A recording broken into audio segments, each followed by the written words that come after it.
Hello and welcome to South2North, coming to you from our studio on the Wits University campus overlooking downtown Johannesburg. Today I talk to best-selling Indian author and activist Arundhati Roy, and I hear why she thinks Nelson Mandela and Mahatma Gandhi should not be made into icons. But first, listen to this.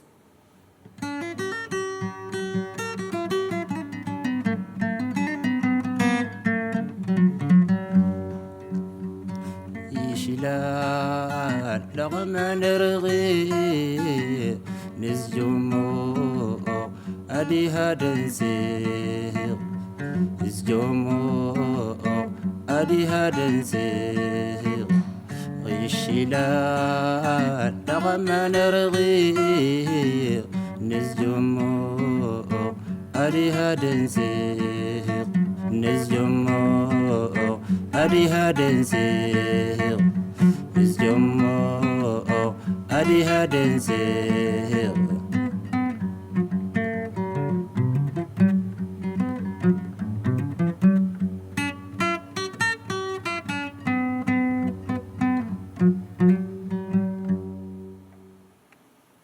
That's Ahmed Kaedi, a Tuareg musician from northern Mali. He plays guitar with a group called Amanar. And also here with me is Mani Ansa, who's the director and founder of Mali's internationally acclaimed festival in the desert. Welcome, both of you. Thank you, Redi. Mani, tell me about that song. It was just so haunting. Was it a happy song, or did I experience it the way it was meant? It's not really a happy song. It's a homesick song. I thought so. Those are the emotions it evoked in me. Now, I hear that in Mali, people say music is life. Could you ever live without it? Really not.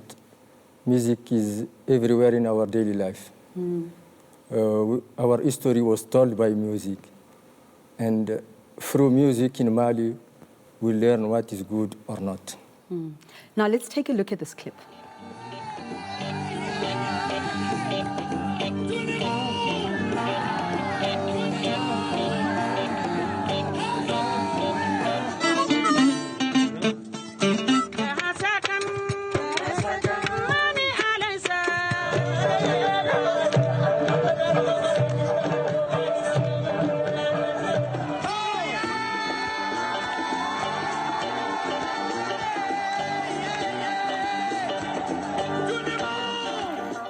Okay, Mani, I saw you looking at that proudly, but how do you run a festival in the desert? It's really difficult, but very exciting.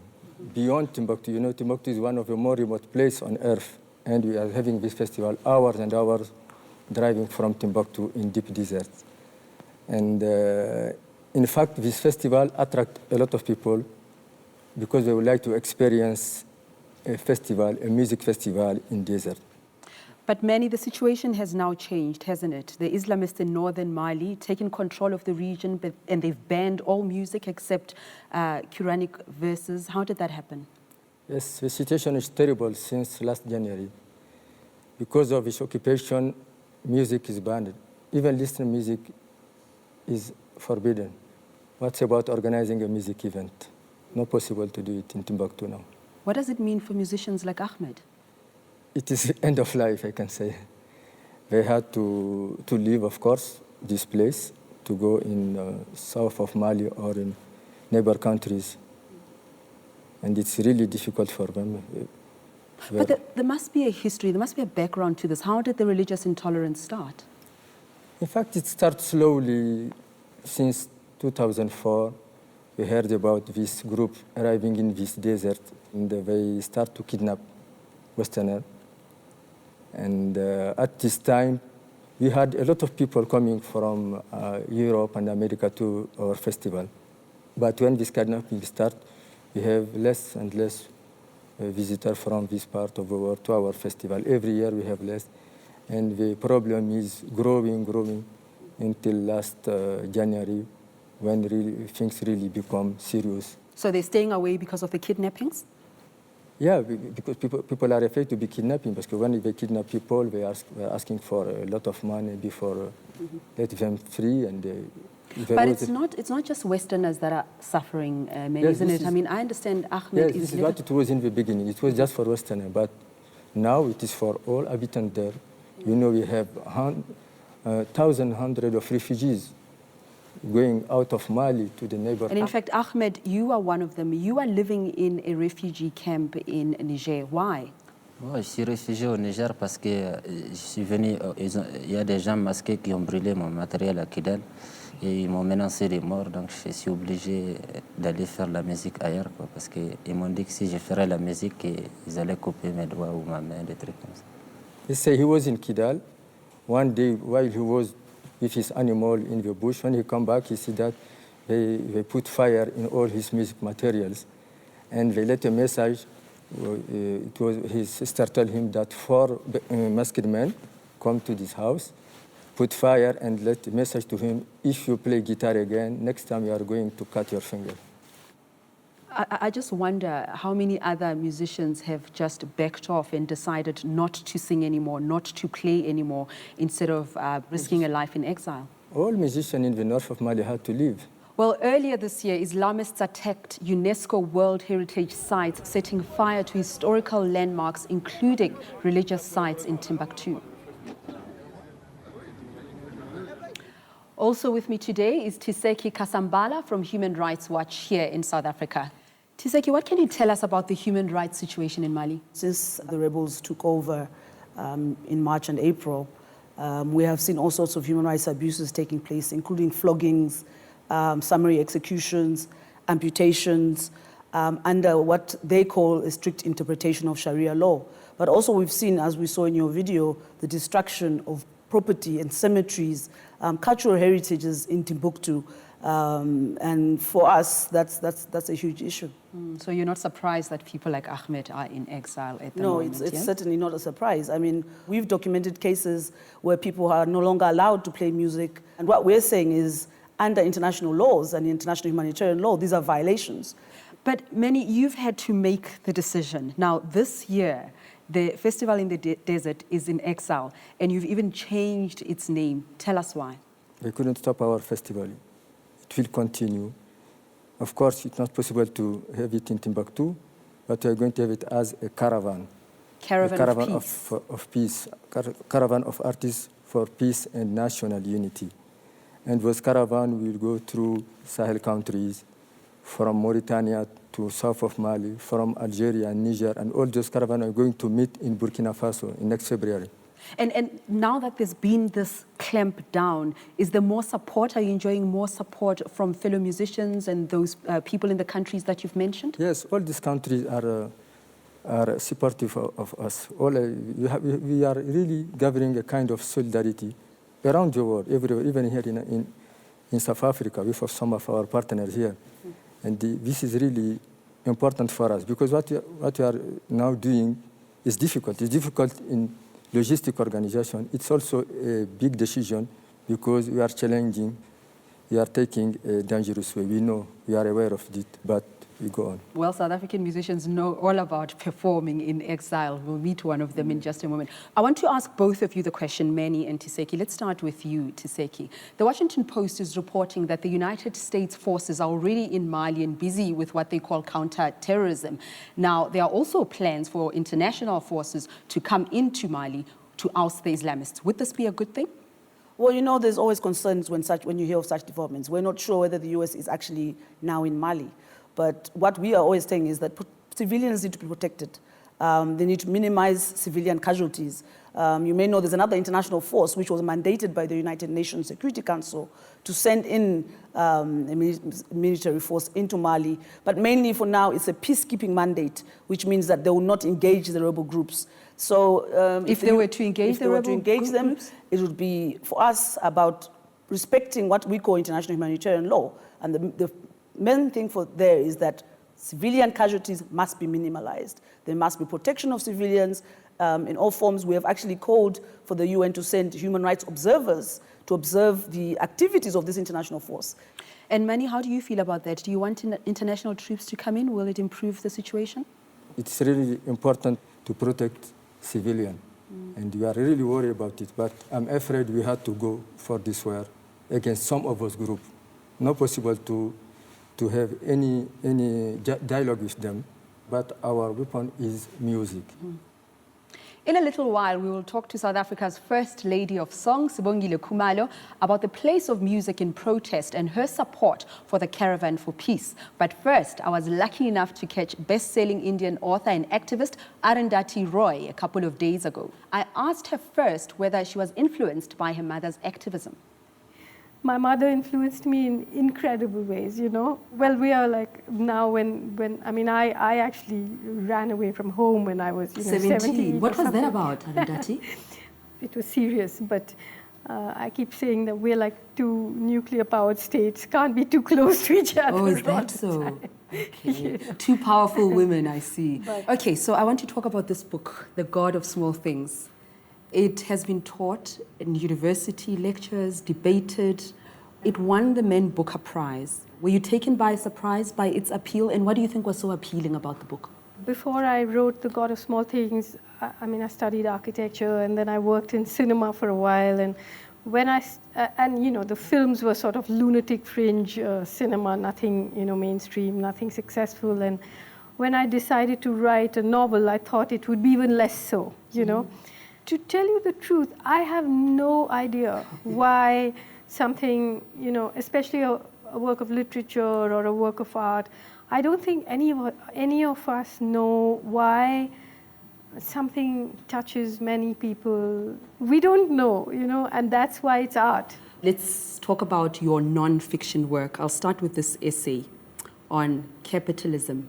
And you talk about the new rulers of India, the Ambanis and the Tatas, and you describe what's happening in India by describing the sunset over Ambani's superlative home, 27 stories with a helipad or several of them. What exactly is your problem with the Ambanis and their opulence?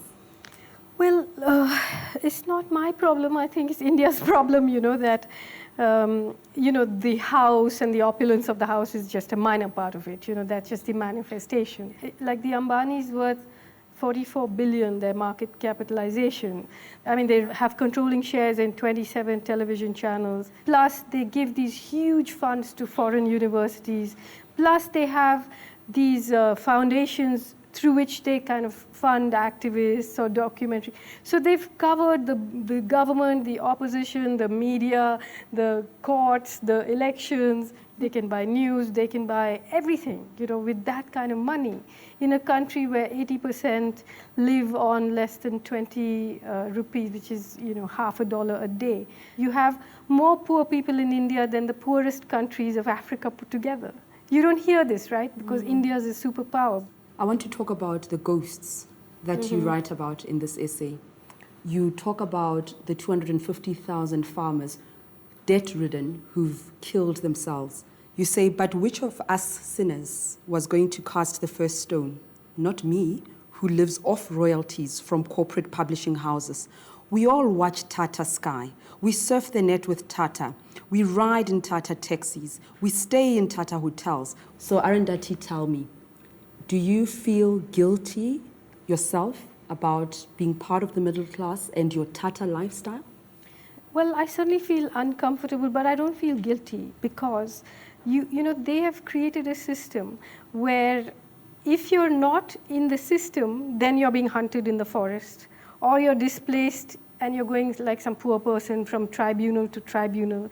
And they want to create a politics of guilt. Gandhi created a politics of guilt, Whereas here, what we have to fight is a political fight. Otherwise, you can take the boutique option, I'll go and live in some forest and eat organic food and, use brown paper bags or whatever. But that just helps you.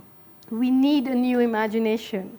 Perhaps it begins with forcing capitalism to tolerate a non-capitalist society in its midst so that it accepts the fact that it can't have everything.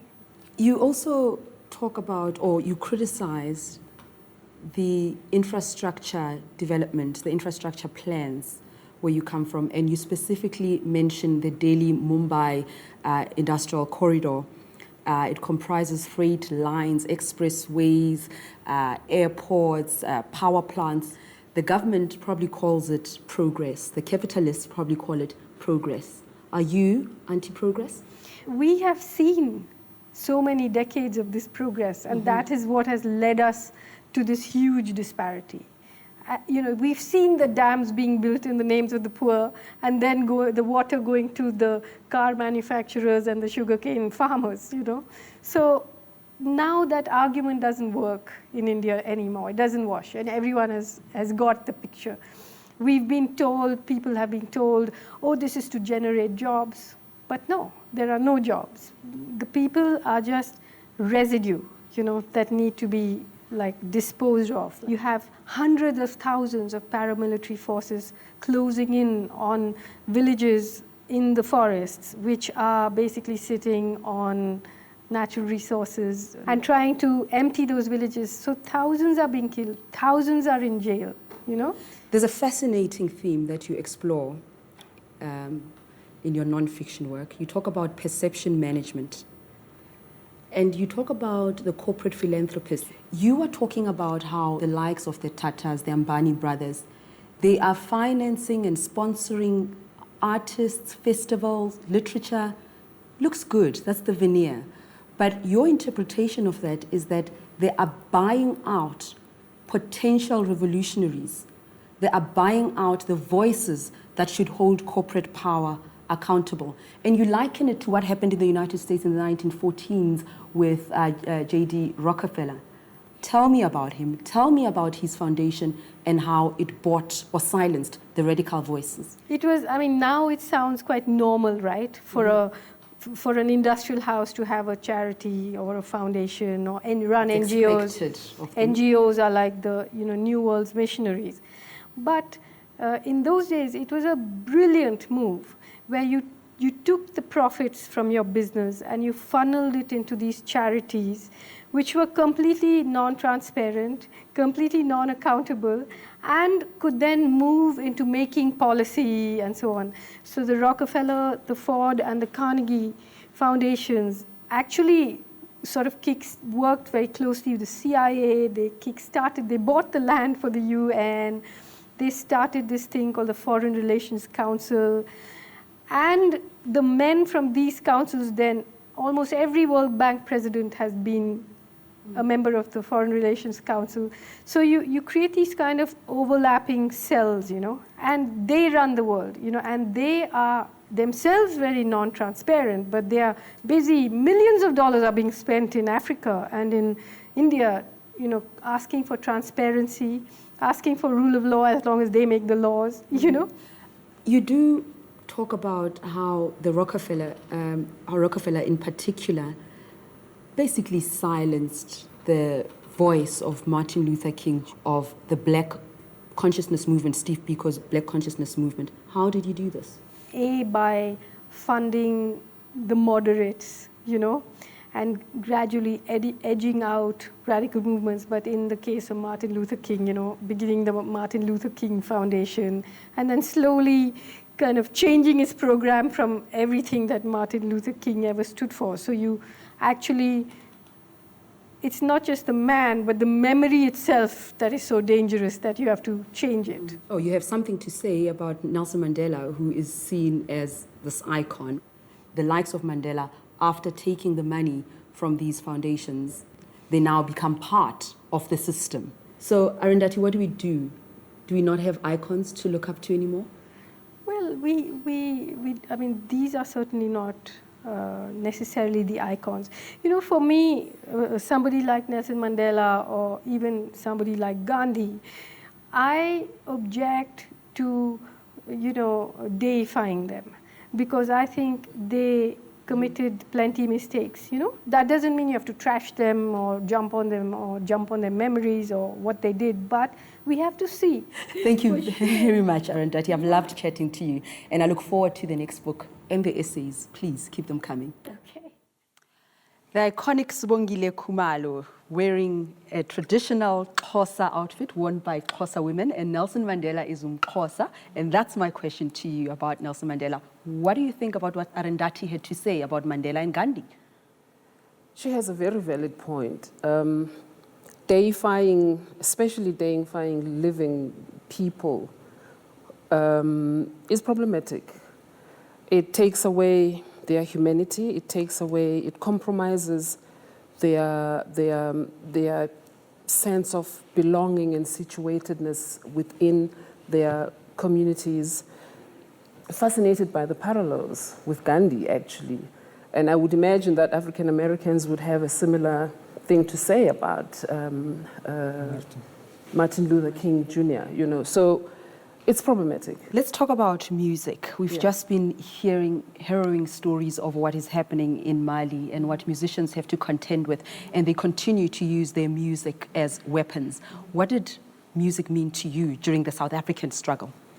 Music was a tool where musicians were reflecting, mirroring what society saw, how society felt.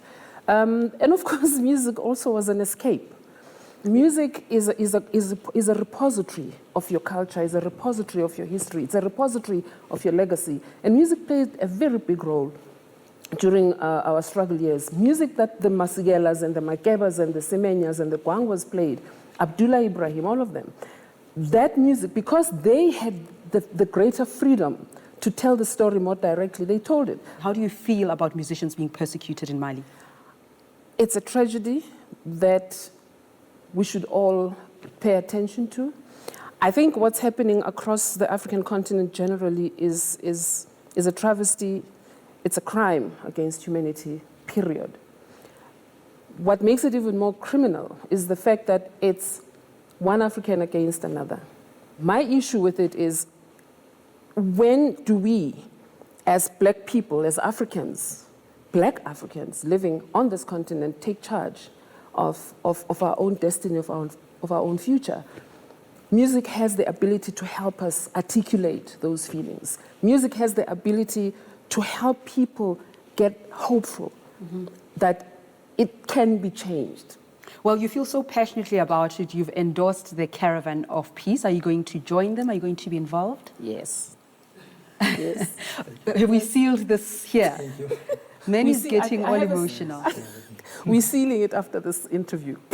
Okay, I'll tell you how we are going to seal it. Sibongile and Ahmed performing for the first time together. Let's hear it. The first step of a caravan. First step of the caravan.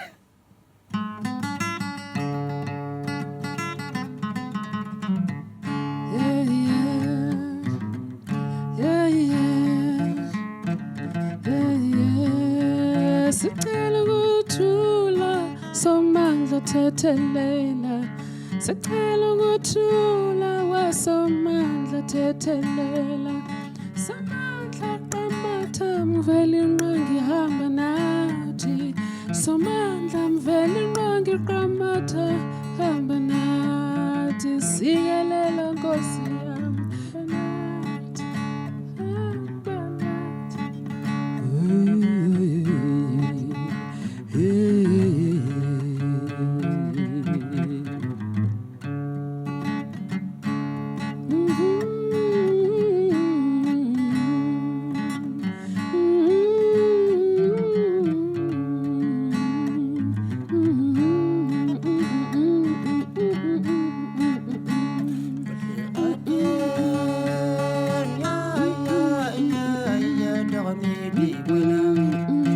نكد الدخان